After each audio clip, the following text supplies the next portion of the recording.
Salam əziz İntibah TV izləyiciləri. Bu gün müasir dünyanın ən mühüm mübarizə səhnələrindən biri haqqında danışmaq istəyirəm. Artıq müharibələr yalnız döyüş meydanında aparılmır. Bu gün insanların düşüncəsi, fikri və dünyagörüşü uğrunda da ciddi mübarizə gedir. Bu mübarizənin adı informasiya müharibəsidir. İnformasiya müharibəsində məqsəd təkcə yalan məlumat yaymaq deyil.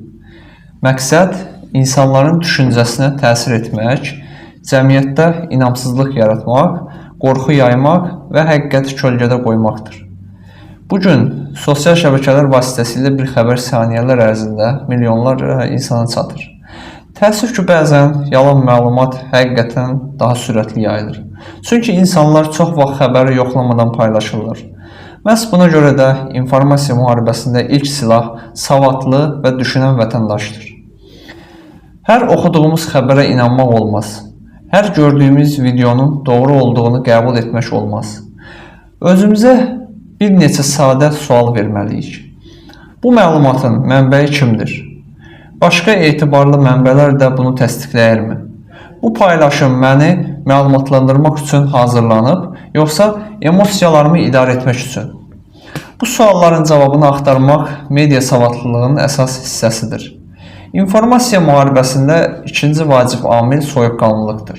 Yalan xəbərlərin böyük hissəsi insanların qəzəbinə, qorxusuna və ya emosiyalarına hesablanır.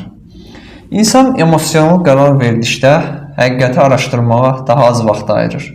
Ona görə də hər hansı sensasiyon xəbərlərlə qarşılaşanda ilk reaksiyamız onu paylaşmaq deyil, onun doğruluğunu yoxlamaq olmalıdır. Üçüncü vacib məsələ milli birlikdir. İnformasiya hücumlarının məqsədlərindən biri cəmiyyəti parçalamaq, insanları bir-birinə qarşı qoymaq və qarşılıqlı etimadı zəiflətməkdir. Fərqli fikirlərin olması normaldır. Amma fikir ayrılığı düşmənçilik demək deyil. Müzakirə mədəniyyəti olan cəmiyyətlər dezinformasiyaya qarşı daha dayanıqlı olurlar.